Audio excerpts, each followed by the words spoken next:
The College Basketball Experience, Transfer Portal Mania, Indiana Louisville continuing to dominate and roll in the portal edition of the Sports Gambling Podcast is brought to you by Underdog Fantasy. Play their pick'em all season long with the chance to win 100 times in NBA, MLB, MMA, NHL, golf, and more.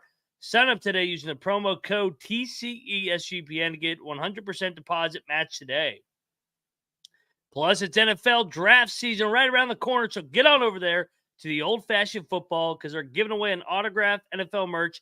Head over to sportsgamblingpodcast.com/off-contest, O or OFF contest to enter today.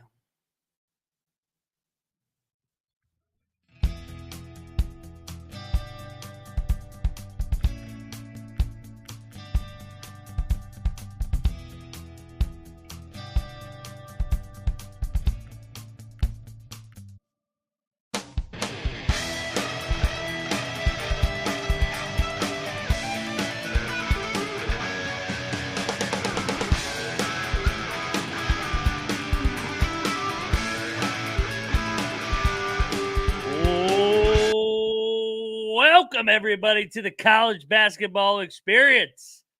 Well, part of the Sports Gambling Podcast Network, a Tuesday night edition, April the 16th, which means more portal action, more portal combat, people entering the portal left and right. You got guys entering the portal that don't even know they entered the portal.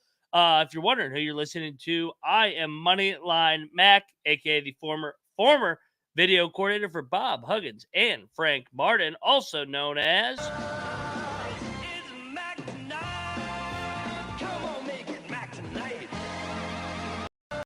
Welcome to another edition of Mac Tonight over on the College Basketball Experience. Yeah, let's get right into it, man. We got a lot to talk about. We got BYU wrapping up their coaching search, abbreviated coaching search. Also, we got guys going in the portal, guys hitting, guys landing in spots. Indiana and Louisville have headlined the news in college basketball. But to lead it off in the coaching carousel, real quick before we do so, put your questions in the chat. We'll have a little segment at the end where we can do a little Q&A so that you guys can get whatever you need answered.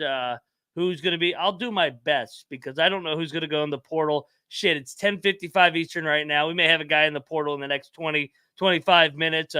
Kid from Vanderbilt hit the portal as I was hitting live. So shoot me some questions. We'll go over that at the end of the show.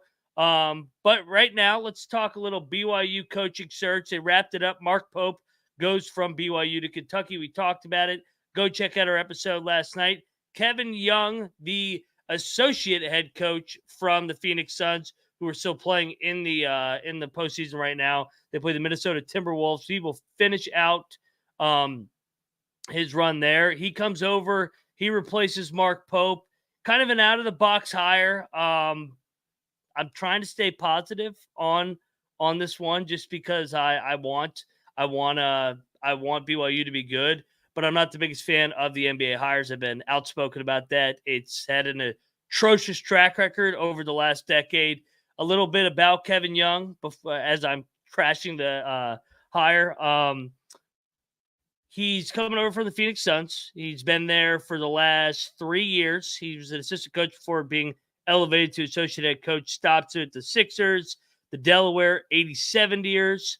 He's been with the Iowa Energy, Utah Flash. So he's been through the G League in the NBA since the year 2007. Good news for BYU fans. They like having a guy from Utah. He was an assistant coach at Utah Valley State College in 05-06. He played college at Middle Georgia and Clayton State. And like I said, he's been in the NBA for the last decade plus. Outside the box hire, he was born in Salt Lake City, Utah. So there you go, BYU fans. If you're looking for a little bit of positive, Isaac Mike in the chat asks, does he have any head coaching experience? Yes, with the Delaware 87 years, which is a G League team, also with the Utah Flash and the Shamrock Rovers hoop. So different level stops, but he's entering the best league in America. And I'm trying to give him the benefit of the doubt because I know BYU is such a unique job with it being a Mormon school, with how important that is to that fan base. But the reality is these NBA guys have been, quite frankly, fucking awful over the last decade. I'll call a spade a spade. And I think a lot of it is that the college game is turned into a calendar year job. It's not what it used to be where you coach your team from November to March. Yeah, you go out to a couple AAU circuit events in April and then a couple in the summer. We're talking about the portal right now with 1,700, 1,800 kids, and it's Tuesday, April the 16th. This has turned into a 12-month job. This is why, and NBA guys, once their season ends, they all go to Cancun. They all go to Cabo, wherever they get away. They get the hell away before the draft, before camp in August. So it's a completely different work ethic at the college level, in my opinion. And that's not to knock the NBA. The NBA guys work. It's just a different lifestyle.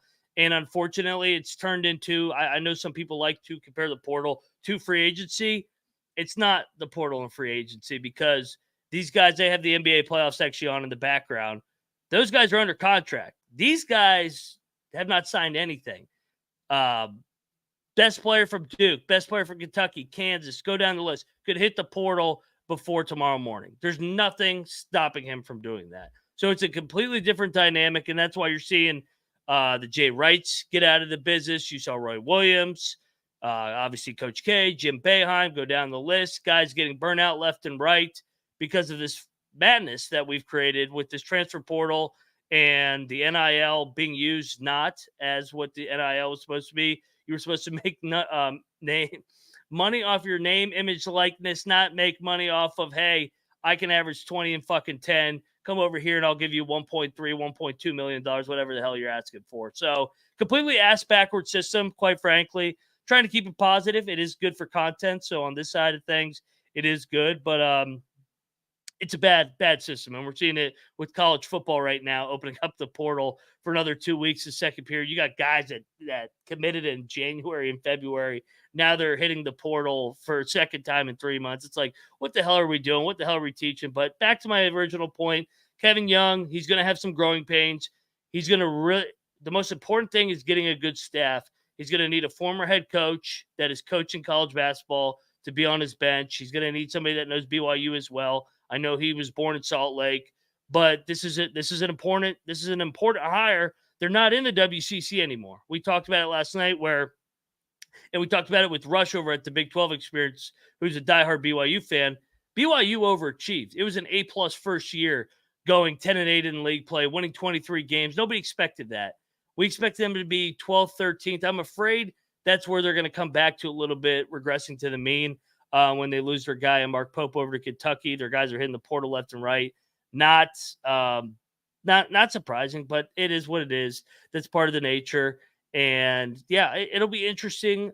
I'm pulling for BYU, but there's red flags everywhere on this hire. These NBA guys do not work out in college basketball for all the lists A, B, C, D, go down the list that I just laid out over the last 5 minutes. So hopefully I'm wrong. I will gladly take it on the chin and hope BYU and Kevin Young is the next Dave Rose or Mark Pope, and they continue to win at BYU. But I am a skeptic of the hire, but he needs to hire a staff that is proven in college basketball, a former head coach to help him with game management, and then also a guy that's familiar with the portal. So real quick, well, speaking of that portal, I know a lot of people came here for their portal news.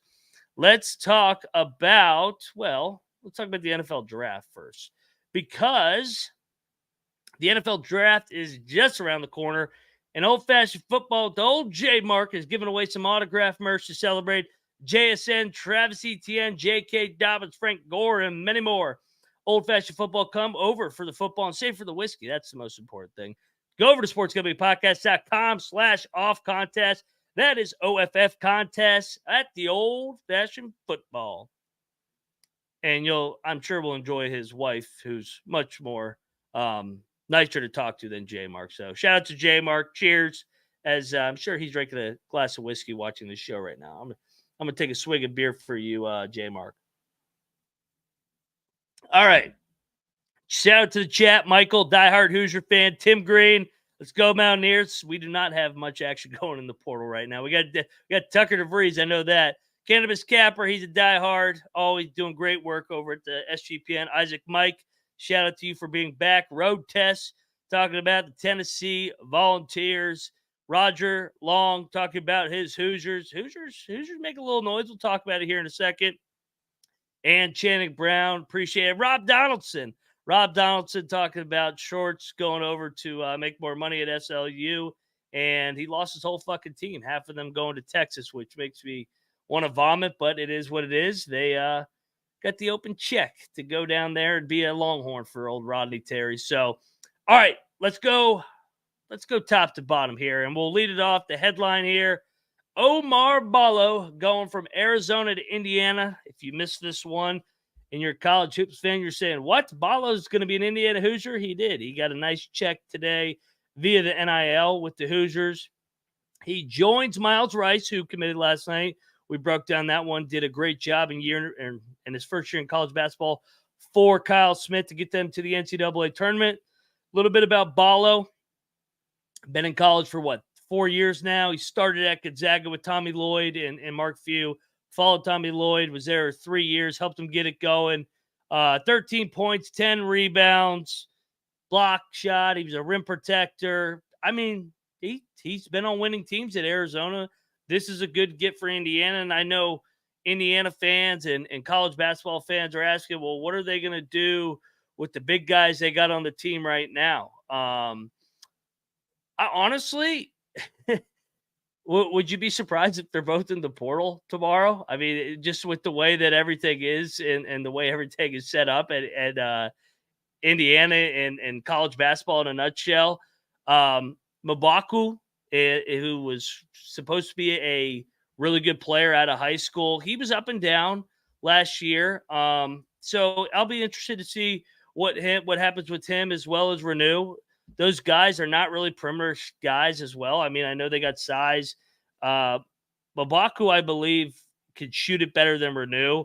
So we'll see if he can extend a little bit into maybe more of a stretch four. If they're both there, I think that they just play bully ball, kind of like Purdue is, and play 120 minutes, the other 120 minutes, and then rotate the other one at the four. So I think that they kind of want it. And Mike Woodson talked about it. He believes you still play the game inside out. Now, if you want to debate that, I think that there is some legitimacy to that, especially in the Big Ten. We've seen how dominant Purdue is throwing the ball inside to Zach Edey. But in order to do so, you got to be able to have some guys on the perimeter that can make some shots. A Braden Smith, a Fletcher Lawyer. I know they were dog shit in the national championship, but they still were 65-10 in 2 goddamn years. So, yeah, you got to have the right pieces. Gillis around Zach Edey. And I'm not saying Ballo's Zach Edey. Don't quote me on that. But I'll be interested to see how he meshes this. He wants to play like Purdue. He wants to throw the ball inside. He wants to bully you. He wants to bring it back to the 90s. Jury's out if you could still play like that. I think if there is a league to do it, it's the Big Ten. And the Big Ten is the slowest Power 5 league in America by far. I think that's part of the reason why they've had non-success in the NCAA tournament with matchups. It's just been that matchup nightmare after matchup nightmare. We've seen Purdue struggle. We've seen everybody struggle with the outside of Michigan State and Tom Izzo year after year. So shout out to Rob. I did not say Ballo is Zach Edey. Ballo, only similarity Ballo has with Zach Edey is they're both big motherfuckers. That's the only similarity that they both have, and he's not 7'4". So interested to see what happens with the Hoosiers. Don't be surprised if those two other bigs hit the portal. This is the day and age. They would not surprise me if they're both in the portal by tomorrow because everybody wants to run from competition. Everybody wants a paycheck. But, hey, they might buy them to stay, be depth pieces, or buy into what they're building with Myles Rice, Ballo. The kid Mac is going to probably commit from Harvard. So Mike Woodson, see if he can work some magic here in year number 4 already in Bloomington. And, yeah, it's a big year for him in the Big Ten. J'Vonne Hadley coming over from Colorado, pivotal piece in that NCAA tournament team. 6'6" swingman, forward, 12 points, 6 rebounds, shot 41% from 3. He's going to Louisville for Pat Kelsey. Pat Kelsey's having a good little portal here, so hence the title. Louisville and Indiana headlining the portal here. Joins Sun Belt Player of the Year, Terrence Edwards, that committed 2 weeks ago. and a couple of guys from Charleston and James Scott and Ryan Smith. So Kelsey building things. He's trying to build with this culture, with bringing over his Charleston guys. We saw that with the Raheem, bringing his guys from Kennesaw over to South Florida to help win in year number one and lay down the culture as well. And then the other guys, Hadley and Edwards, are going to be the horses that produce in the ACC next year. They're going to keep adding. They got to fill a bunch of more scholarships. So, and to put in perspective, I talked to a couple guys in the industry today, and I was like, how many scholarships you guys got left? And one said 6, the other one said 5. So goes back to my point about Kevin Young. And I said, my response was, what do you mean you have 5 and 6? It's fucking April 16th. The West Virginia has 10, by the way, or 11. I don't even know what it is. I said back in the day that you used to have like 1 or 2 that you were filling. They go, dude, 5 or 6 is honestly, you're ahead of what most of these teams are. You're probably in the 70th, 75th percentile. So it just goes back to how batshit crazy this is. And it's just going to keep getting crazier and crazier. And I know I sound like a broken record, but the fact that we got teams that have 6, 7 scholarships open on April 16th, and that's kind of the median, is pretty wild. And it kind of speaks to volumes of how we got here and where this is going. So real quick, before I dive into other portal fits, let me talk to you about, well, the Underdog Fantasy, because Underdog's been with us all season long. Play alongside Pick'em by selecting higher, lower stats, rebounds, assists, stack winners on top of winners. They're there all NBA playoffs with the playing game. They got some specials over there. So get on over there. Check out the NBA Gambling Podcast. They're giving out underdog plays left and right. Same as Sean and Ryan on the Mothership Show. And when you use our code up top right there, TCESGPN, for those watching on YouTube.com, I'm just pointing to the fucking air. Where is it at? Right there. TCESGPN. They will double your first deposit up to $100. That's Underdog Fantasy. Promo code TCESGPN.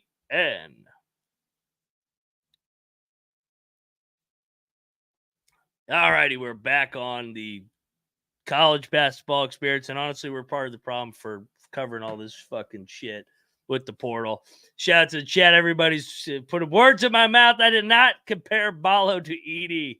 That Mike Woodson might think that Ballo's Edey. That's why he went out and got him. He's going to throw that ball inside every other possession. So make sure you take the higher on fouls drawn next year if they get the same referees that the Purdue Boilermakers got.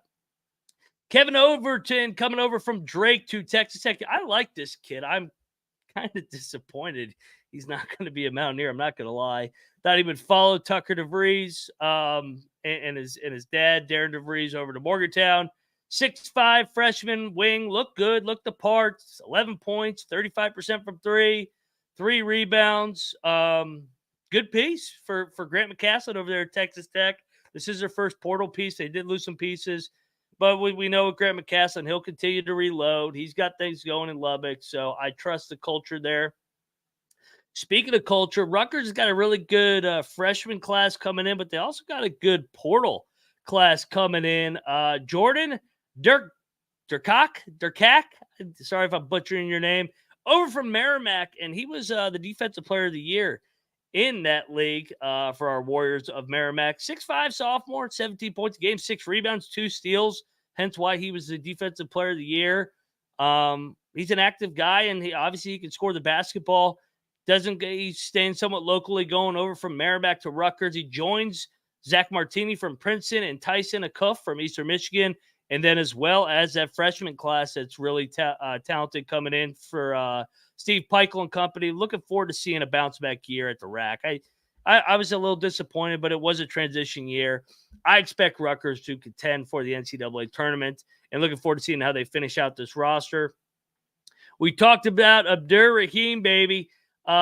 He lost his guy, Selton Miguel, to the Maryland Terrapins, who have been active in the portal with Kevin Williard. 6'4" senior, 15 points a game. He shot 40% from 3 this year, which he did not do at Kansas State when I was in the league at West Virginia.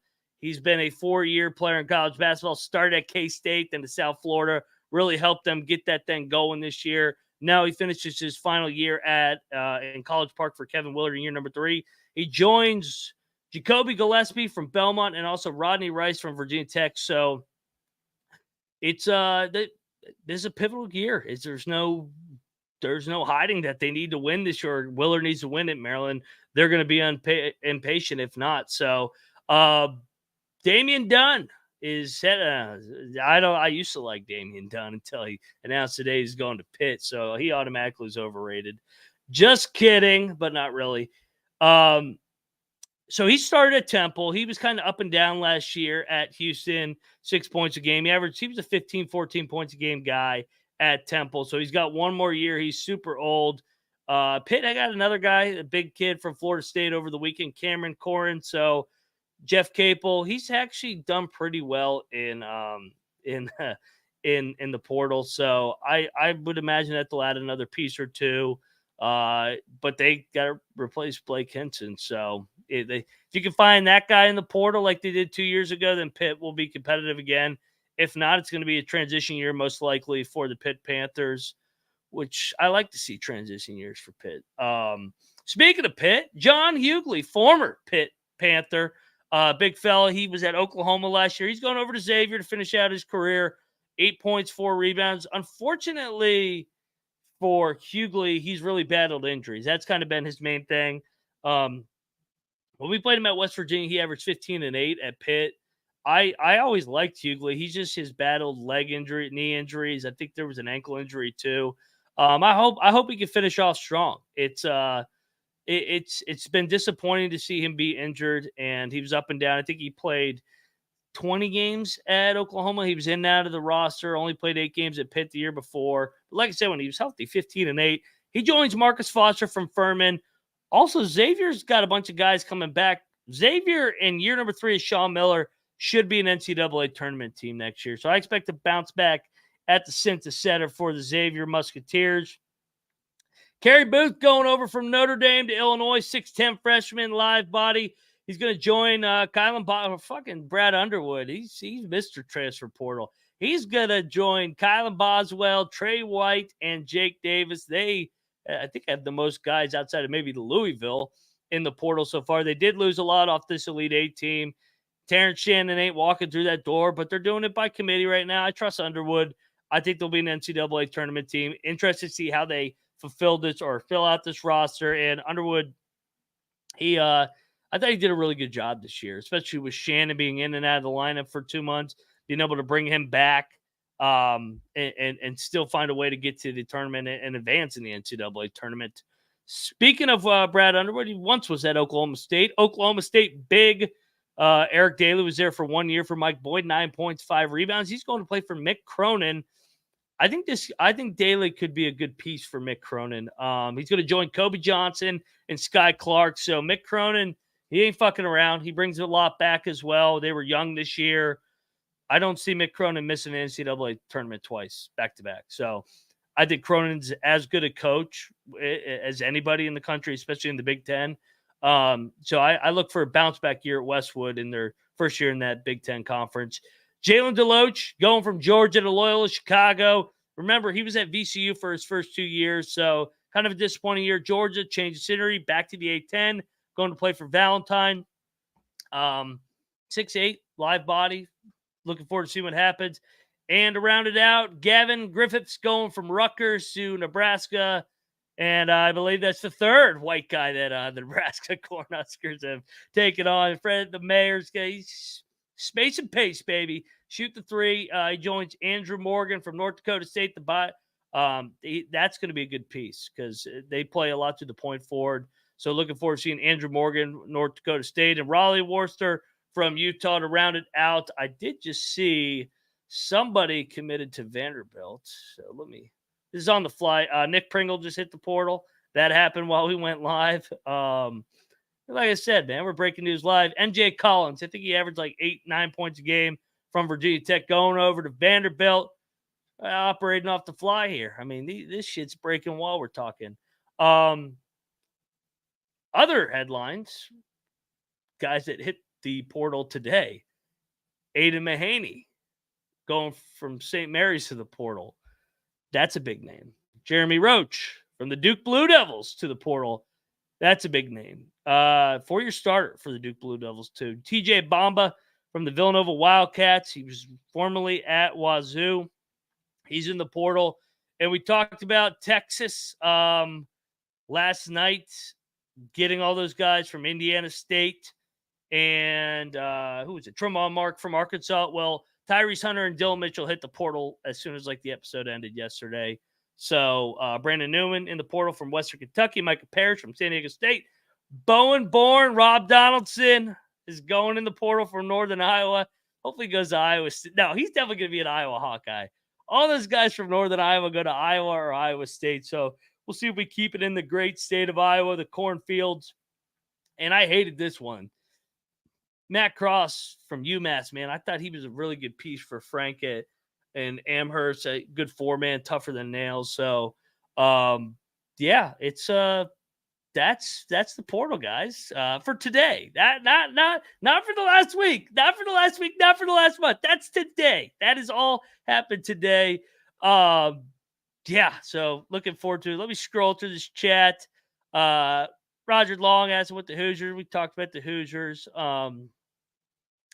The Hoosiers, I think the Hoosiers could be an NCAA tournament team. It's going to be all about chemistry and perimeter shooting, making shots to complement Ballo and those bigs next year. That was kind of the downfall of their team this year. David agrees with me.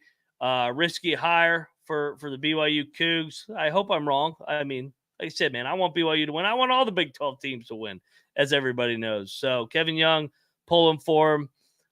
Shorts going from Indiana State, Roger, to St. Louis. Yeah, but I mean, maybe he saw that he was going to lose all his teams, so got that check while he could. Bring Avila. It sounds like Avila is still headed there. Everybody keeps saying I'm comparing Ballo to Edey. You guys can kiss my ass. Noah Beanick is he's sprinkling that Michigan fairy dust on Ada Mahane. He said they just hired his high school coach. That sounds good, but if they don't open up the checkbook, it don't mean a damn thing who his high school coach was. Ada Mahaney's going to get paid, but Michigan makes sense if they're willing to pay him up. What's in that cup? Tonight's Miller Lite. It's Miller time. It's off season, man. It's summer. Put away the whiskey till the season. So just drinking some cold beer here tonight, talking about how crazy this fucking portal is. But yeah, Rob Donaldson is a loyal Bowen-born. That's your fucking guy, Rob. So David talking about the pipeline and the Polar Express because it's all the white. I think is that in reference to North Dakota State to Nebraska because that has been the pipeline. Yes, Rob makes a good point. The pipeline, NDSU, Sam Greisel a couple years ago. Unfortunately, all these guys are turning into, or all these mid-major programs and coaches are turning into pipelines for these high majors. And if only they'll just start hiring some of these mid-major coaches more, especially these assistant coaches that go out and actually recruit these guys and develop the relationships. So then when they average 20 and 10 and they get poached, they can get a nice little payday as well. But hey, man, I'm talking to nobody right now. I mean, they're not listening to me. Everybody loves this portal. Everybody loves getting paid, and that's just the day and age we're living in. And you know what? I guess we'll continue to talk about it over here on the College Basketball Experience. Guys, that's all I got tonight. We will be back tomorrow night with more portal combat, more portal fucking maniac. I'm sure somebody, as soon as I hit end stream, they'll hit the portal as well. So make sure you're subscribed to the College Basketball Experience. Make sure you're subscribed to the Big 12 Experience. Me, Troy, and Rush as well. We'll be bringing down some football portal news here. Go check out Colby and those guys. They just did the FCS. They broke down the Missouri Valley. I don't know why they broke down the Missouri Valley. I'm sure all those guys will be in the portal here in a minute. But anyway, they're going to break down week 2, I believe, tomorrow with NC, Nick, and Patty C. Go over there. Check out the main sports gambling podcast. They're breaking down the NBA playoffs, the load management, trying to break down who's going to play, who's not, and all that fun. So go check out NBA Gambling Podcast. Go check out all our platforms. I appreciate you guys rocking with me every single night over here on the College Basketball Experience. That's all I got. Cheers till tomorrow night. And I am at Moneyline_Mac, and you better start thinking about yours, and you might as well hit the portal and see if you can get yourself a check. And we are out of here.